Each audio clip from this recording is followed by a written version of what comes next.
Bonjour à tous, je suis très heureuse de vous retrouver pour un nouvel épisode des émissions scintillantes. Et aujourd'hui, j'ai la joie de recevoir Aurore Passini, qui est experte en Feng Shui et coach holistique. Bienvenue Aurore, merci de me renouveler ta confiance. Bonjour Valérie, écoute, je te remercie. C'est toujours un plaisir pour moi de pouvoir échanger avec toi.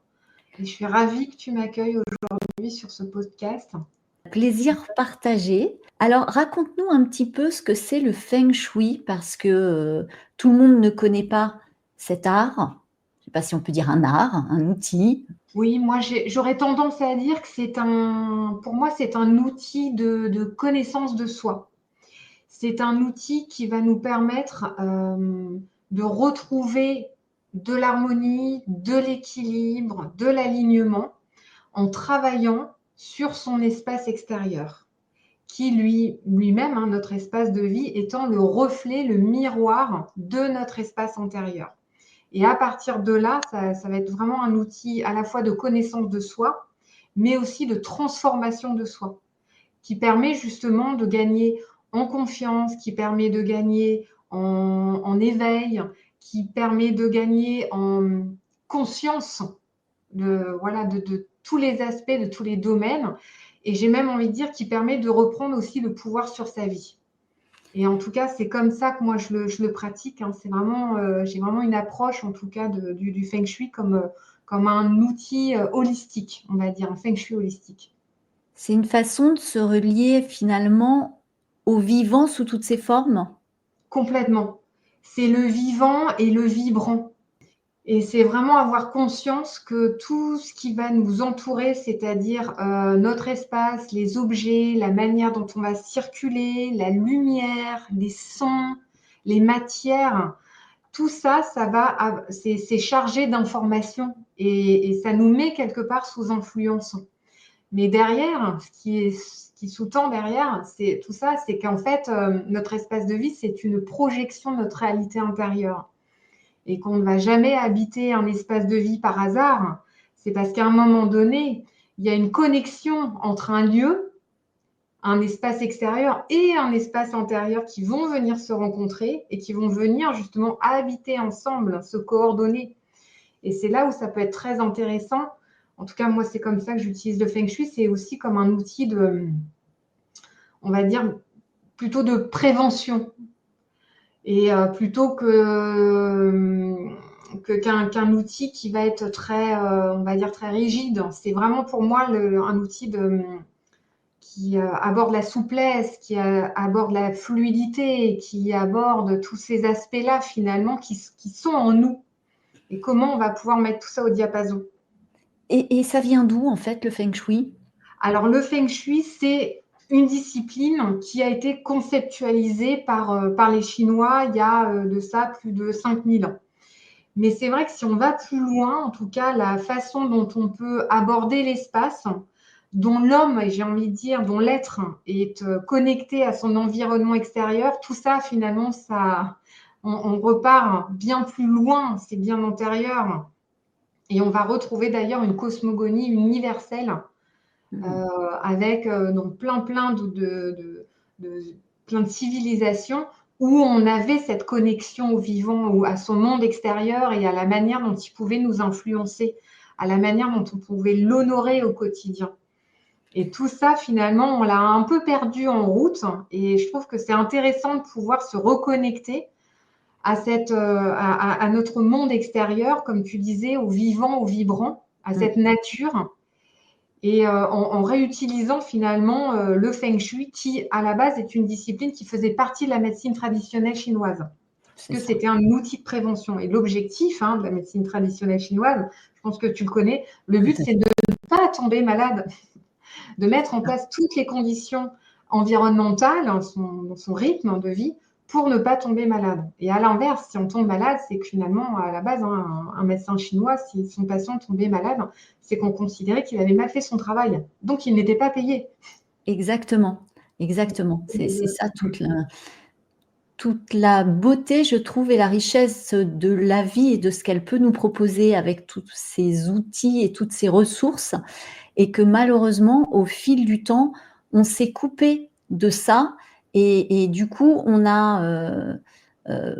est tombé dans une façon de consommer, de vivre qui est, qui nous coupe effectivement comme tu disais toi, du vibrant, du vivant et et et tout ce que nous traversons actuellement d'un point de vue, économique, politique et énergétique est incroyable et magnifique d'un point de vue spirituel, parce que je trouve que c'est, une invitation à ouvrir à nouveau ou réouvrir notre conscience pour se relier, à notre âme et puis à la vie, à l'univers. Après, on l'appelle comme on veut en fonction de sa sensibilité, ses croyances. Mais d'un point de vue terrestre, effectivement, cette période est certes pas confortable et vraiment, éprouvante à certains moments. Ne nous le cachons pas, mais c'est toute la magie aussi de cette expérience de nos incarnations, si je puis dire. Et du coup, je voulais savoir, toi, comment tu as rencontré, le feng shui et qu'est-ce qui t'apporte au quotidien? Alors, j'ai découvert le feng shui il y a bientôt maintenant 20 ans, une vingtaine d'années. Et à un moment où dans ma vie, je sentais, comme tu disais, que j'avais le sentiment un peu d'être sur une autoroute où tu fais tout un peu sans conscience finalement. Je faisais un peu pas par obligation, mais il y avait des choses finalement qui ne me correspondaient pas. Mais voilà, on fait des études supérieures, on a un travail bien rémunéré, on achète un appartement. Enfin, il y avait tout un processus comme ça qui s'était enclenché. Et malgré ça, je sentais que j'étais pas du tout connectée à moi-même. Je sentais qu'il y avait quelque chose qui ne vibrait pas, qui ne résonnait pas. Et je me suis dit, il faut que j'arrive à trouver en fait ce qui se passe pour pouvoir enfin retrouver quelque chose qui avait du sens. Voilà, j'avais l'impression qu'il n'y avait plus de sens. Et pourtant, quand tu as 25 ans, tu te dis, bon, bah, c'est un peu, normalement, tous les signaux sont tombés au vert. Et puis, petit à petit, mon cheminement, j'ai découvert différents outils de développement personnel. Mais c'est vrai que l'aspect du feng shui, ça m'a vraiment intéressée parce que ça m'a parlé très, très rapidement. C'est-à-dire que j'ai pu faire des liens très rapidement entre ce que j'avais mis en place chez moi et ce que je pouvais vivre dans mon quotidien. Et là, ça a ouvert finalement un champ de conscience, j'ai envie de dire, quelque part illimité. C'est un peu comme si on ouvrait une boîte et puis à l'intérieur de ça, on a encore une autre boîte. Et puis là, j'avais vraiment des réponses, en tout cas, aux questions que je me posais sur moi-même depuis autant d'années. C'est comme si finalement, j'avais eu enfin accès à une espèce de lumière, quelque chose, à un éveil.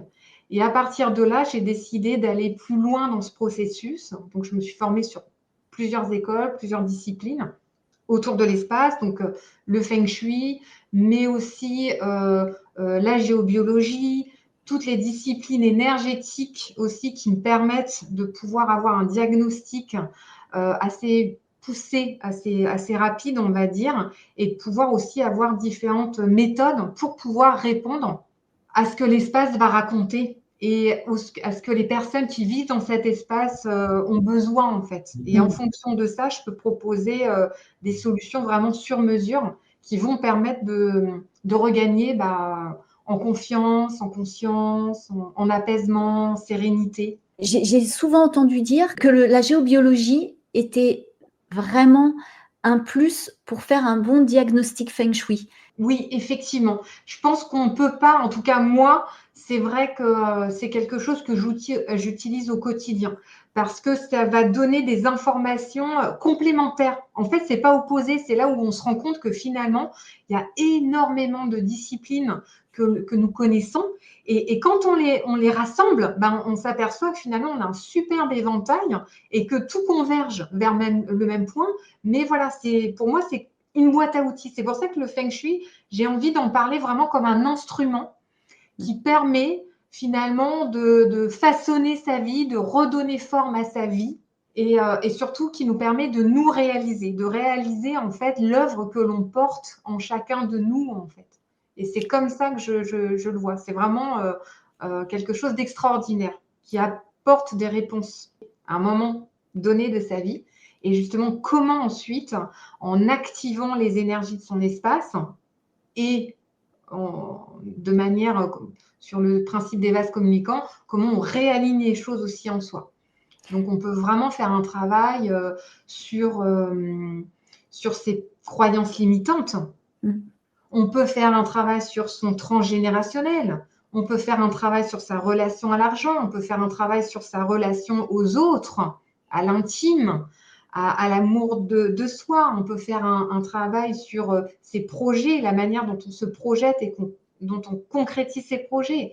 On peut faire un travail sur son quotidien finalement. Est-ce que le soir, on s'est nourri dans son quotidien ou est-ce que finalement on nage à contre-courant?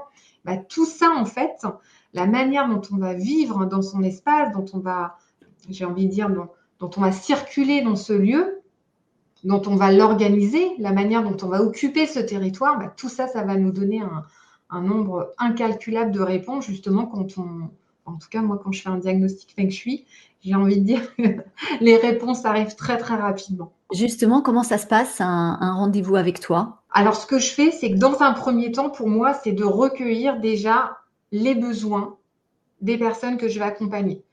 Parce que déjà, ça va me permettre d'avoir un point de départ sur les symptômes qu'elles peuvent vivre au quotidien et finalement, comment moi je vais pouvoir les aider. Et à partir de là, je vais recueillir donc les plans, des photos, des vidéos, si je ne me déplace pas sur le lieu, parce que justement, j'ai pu aussi, moi, me former pour travailler à distance, et ça, c'est très intéressant, parce qu'avec tous les outils que j'ai, et voilà, avec la période du confinement que nous avons vécu, ça nous a demandé aussi, nous, de pouvoir nous réadapter, nous réajuster. Et à partir de là, je pose un diagnostic et je propose des solutions, ce qu'on appelle un peu des corrections, mais toujours qui vont rester très adaptées à l'environnement, qui vont rester subtiles, mais surtout qui vont être efficaces et pertinentes et qui vont faire sens aussi pour les personnes que j'accompagne. Parce qu'un bon feng shui, c'est un feng shui qui ne se voit pas, qui se ressent. Cette transformation, on la ressent instantanément. Et de toute façon, moi, je commence toujours par un soin énergétique, sur le plan, un dégagement d'énergie, justement en géobiologie, pour pouvoir partir sur des bases saines, si tu C'est veux. ça. Mmh. C'est ça qui est important. On voit souvent, on nous parle de Baga. C'est très complexe, quand même, quand on ne Oui, connaît pas du tout, quand on est néophyte. Est-ce que tu peux nous expliquer pour des personnes qui voudraient, débuter? Alors je sais que ton livre, Le Feng Shui, l'art d'habiter sa vie, qui est paru aux éditions Le Lotus et l'éléphant, c'est un super outil, un guide pour déjà prendre ses marques avec, le Feng Shui, faire connaissance avec et commencer à appliquer des petites choses pour voir le changement chez nous et en nous. exactement. C'est tout à fait ça. J'ai vraiment voulu créer une méthode, on va dire simple, pas à pas. Moi, j'appelle ça un voyage au cœur de nos espaces intérieurs, dans lequel je propose justement un autodiagnostic et puis justement une méthodologie pour pouvoir commencer à aller voir chez soi, donc au travers notamment de cette grille de lecture, donc le Bagua, qui représente, en fait, c'est une cartographie qui représente les 9 domaines de vie dans lesquels finalement l'homme va s'incarner. Et en superposant cette grille de lecture au plan de chez soi, mais moi du coup il y a aussi d'autres subtilités qui vont rentrer en ligne de compte. Je vais aussi associer différents courants d'énergie, mais également les orientations. Tout ça, ça va donner, on va dire, une cartographie du lieu et justement pouvoir tout de suite identifier est-ce qu'il y a des zones qui sont présentes ou pas. Mmh. S'il y a des problématiques dans certaines zones, comment sont distribuées les pièces, c'est pareil, quelles pièces sont présentes dans chaque zone, quelles sont les orientations qui viennent justement éclairer, puisque la lumière, elle est porteuse d'une vibration très forte, puisqu'une lumière du sud n'est pas du tout perçue par le corps, par le cerveau de la même manière qu'une lumière du nord. Tout ça, cette influence finalement auquel on s'est peu à peu déconnecté, tout ça, voilà, moi, j'ai vraiment essayé de créer une méthodologie pour pouvoir se reconnecter, commencer à ouvrir son regard, à le reconnecter en fait à son espace pour pouvoir observer finalement son milieu et avoir on va dire les premiers codes pour pouvoir commencer à réactiver les choses tranquillement, sereinement, mais en tout cas avec justesse et efficacité. Et simplement aussi. Et simplement, oui. Oui, parce que je pense il y a beaucoup d'idées reçues, mais je peux comprendre aussi parce que je sais qu'il existe différentes méthodologies, différentes disciplines du feng shui. Mais en tout cas, moi, la manière dont Tu la pratiques? je travaille, c'est vraiment tout en subtilité, c'est vraiment sur du sur-mesure. Parce que je pense que le but, c'est pas on peut pas ouvrir une fenêtre. Quand on dit, tiens, j'ai envie, il faut rajouter du feu, c'est pas forcément de passer par la couleur rouge. Il y a tellement d'autres possibilités d'activer l'énergie solaire, c'est-à-dire le symbole du feu, de manière plus subtil, notamment si on n'aime pas le rouge. Ça, c'est quelque chose qui peut arriver également. C'est-à-dire pouvoir utiliser l'espace, même avec ses contraintes, malgré ses contraintes, en tout cas, le refaire vibrer dans toute sa splendeur, dans toute sa lumière, C'est ça, pour que ça nourrisse notre espace intérieur. parce qu'effectivement, il y a forcément des contraintes quand on loue un appartement qui est déjà, existant.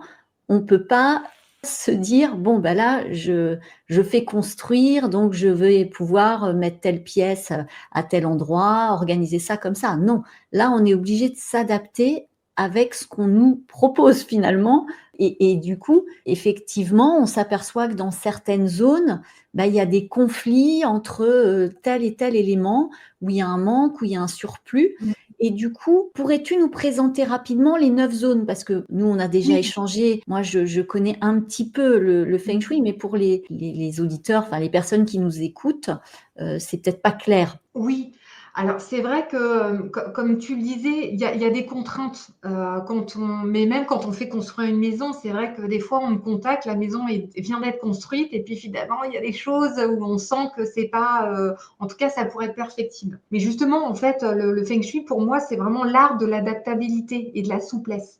Donc c'est ça, on peut complètement faire un feng shui même dans un appartement que l'on loue avec ses contraintes. Parce qu'en fait, on va pouvoir renforcer, l'idée c'est de pouvoir renforcer un point faible, ou en tout cas de le stabiliser, ou même de le gommer, même si ça paraît, mais pourtant on peut le faire d'un point de vue énergétique, tout ça. C'est ça Mmh. qui est formidable. On peut ramener sa complétude à un espace, même s'il y a par exemple des manques dans certaines zones.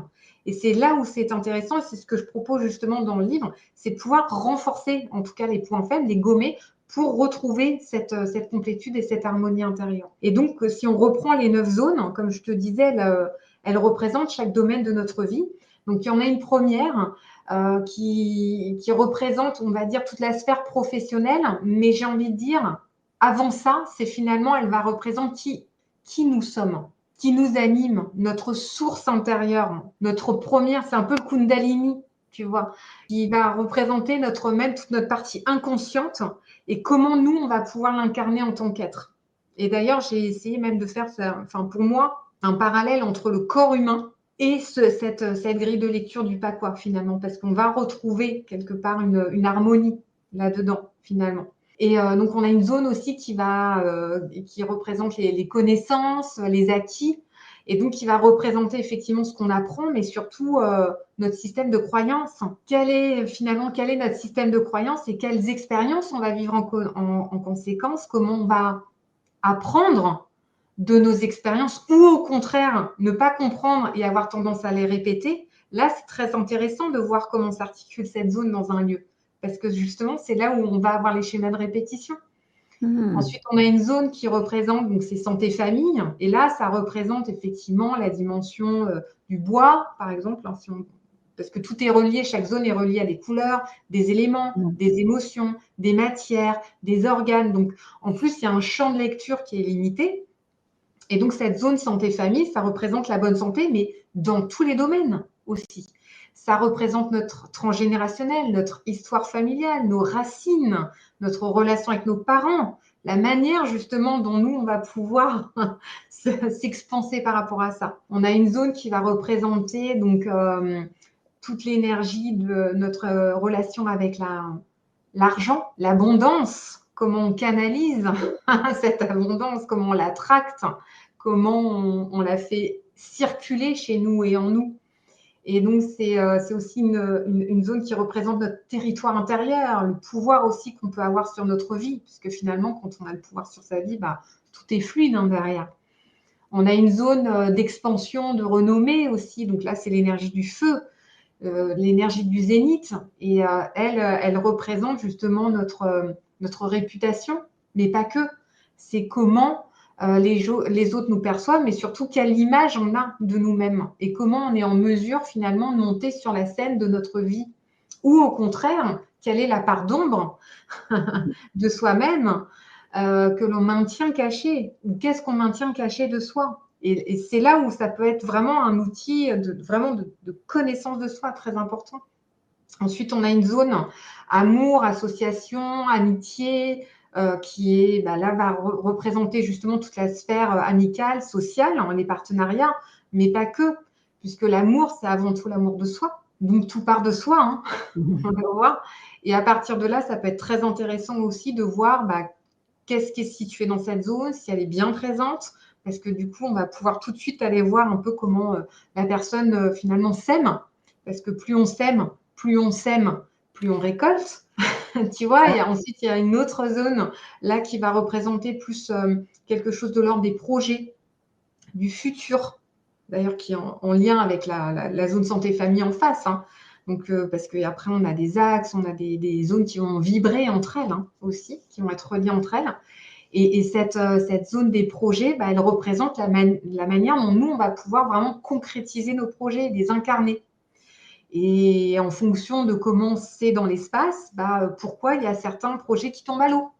On peut avoir des réponses. Pourquoi les projets n'aboutissent pas, pourquoi ils n'avancent pas, pourquoi des fois aussi on n'a plus de projet, on est en manque de créativité, on est en manque d'élan, on est en manque d'envie. Donc, c'est là où ça peut être encore très, très intéressant à voir. Et puis, on a aussi une zone, la 8e zone, donc là, c'est la zone des appuis, la manière dont on prend appui sur soi-même, dont on reçoit du soutien, dont on est entouré, la manière dont cette zone, elle représente aussi notre relation vis-à-vis de l'extérieur. Comment on s'ouvre à l'extérieur ou au contraire, comment on a tendance finalement à se renfermer, à avoir peut-être le sentiment qu'on ne peut compter que sur soi-même. Tu vois, c'est là où finalement on peut faire un tour d'horizon de tout son fonctionnement intérieur. Et puis au centre, on a cette 9e zone qui représente là le centre-terre. Et d'un point de vue énergétique, c'est un peu là finalement, c'est un peu le poumon, le cœur, en tout cas de l'espace.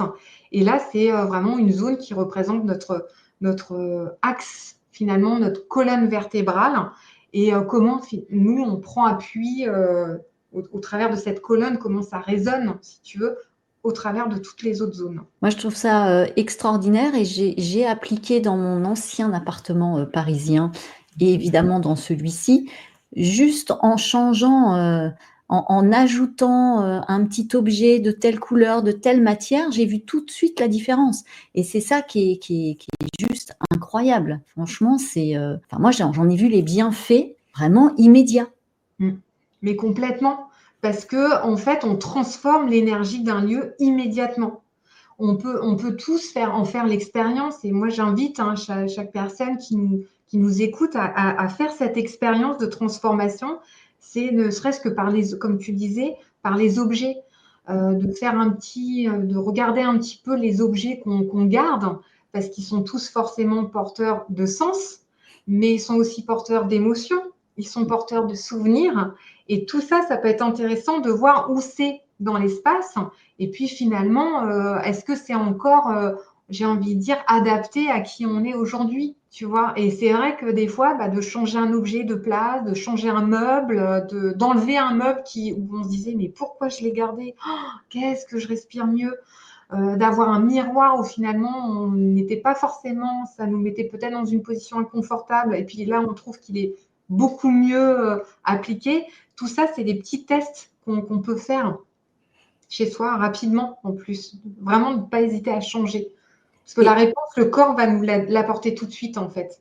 Moi, j'invite vraiment à se relier à notre corps, à tous nos sens. Mais c'est vrai que quand on apprend à s'écouter, c'est fou parce qu'il y a des fois, on a une envie mais viscérale d'ouvrir ses placards et de faire du grand nettoyage, de se dire: «Bon allez, ça je donne, ça je jette, ça je vends».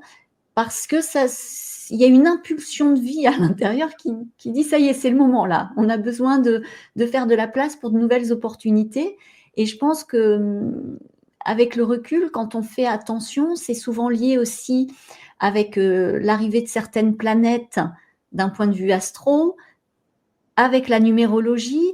Enfin, pour moi, il y a pas de hasard. Tout est vraiment lié. Alors l'idée, c'est pas non plus, de devenir fou et tous les matins de se dire: «Alors il y a telle chose, je dois faire absolument ça». C'est pas de se mettre des injonctions, mais c'est de suivre l'élan, en fait, l'élan de notre cœur et de ce que nous dicte finalement notre âme à travers effectivement, le cœur, le corps et nos envies quand ça papillonne à l'intérieur de nous et je crois que c'est le plus important. Complètement, parce qu'en fait, c'est notre corps, notre première boussole. Notre boussole intérieure, elle est dans notre corps et c'est vrai quand on prend le temps d'écouter ses ressentis, ses perceptions, ses contraintes ou au contraire ses ouvertures corporelles, hein, tu vois? Quand on circule dans un lieu, rapidement, on peut se rendre compte, si on a tendance à beaucoup se cogner, si on a l'impression qu'on est obligé de faire des circonvolutions pour accéder aux choses. Tout ça, en fait, ça va avoir un impact, hein, sur notre morale, sur notre façon de vivre. Quand c'est compliqué d'accéder aux choses, bah, forcément, au bout d'un moment, le cerveau, lui, il fait, des ramifications et se dit: «Bah, d'accord, voilà, pour arriver, pour accéder aux choses, si c'est compliqué, bah, dans ma vie, ça va l'être aussi». Alors que finalement, c'est la première expérience qu'on vit par le corps et mais tout ça, ça s'inscrit au quotidien. Parce que si on répète 10 fois, 20 fois la même, expérience, c'est vrai que ça va créer un impact et ce qui est dommage, c'est que l'homme, quelque part, l'être, nous, on a perdu c'est comme si on s'était un peu déconnecté de ce rythme, comme tu dis, de cette connexion même au rythme de la nature avec le rythme des saisons. Et je pense que c'est jamais un hasard quand, comme tu dis, ça papillonne dans le ventre, on sent que c'est le bon moment, mais c'est parce que finalement, c'est un peu notre mémoire hein, qui se Mmh. réactive et qui nous dit, bah, c'est voilà, peut-être qu'au printemps, avec l'élan du renouveau, avec cette montée de sève, on sent qu'on a besoin de faire un peu de neuf. On sent que l'élan du renouveau est en train de nous pulser Mmh. et donc, c'est peut-être le moment de mettre en place dans son lieu, on sent qu'on a envie d'apporter de la nouveauté. Et puis à l'automne, c'est là où c'est intéressant, bah voilà, les feuilles des arbres commencent à tomber, on sent que les journées vont rétrécir, se raccourcir, on a besoin de se recentrer, de revenir en soi.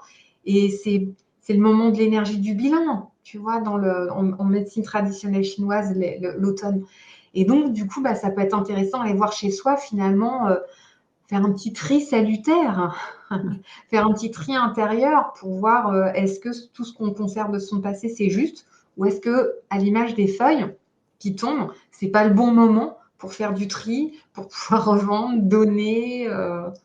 C'est là que c'est intéressant finalement de voir à quel point notre corps vient nous apporter toutes ces réponses. Le printemps vient d'arriver, enfin, il y a une petite semaine. Quels conseils pourrais-tu nous donner pour qu'on essaie d'appliquer individuellement, si on en ressent l'envie bien sûr, d'appliquer le feng shui là, à cette période du printemps? Quels sont les messages feng shui? Alors c'est vrai que justement, comme je disais, là en plus, ce qui était intéressant, c'est qu'avec l'équinoxe, on sentait qu'il y avait vraiment une énergie de stabilité qui allait aussi se remettre en place. Finalement, c'est un nouveau champ qui est en train de s'ouvrir pour restabiliser les choses. Moi, j'invite toujours effectivement à faire 2 grands nettoyages au printemps et à l'automne. C'est vraiment les bonnes périodes, on va dire physiquement, psychologiquement, énergétiquement, pour faire un tri, pour pouvoir nettoyer aussi, qui est ce qui a été un peu laissé en suspens.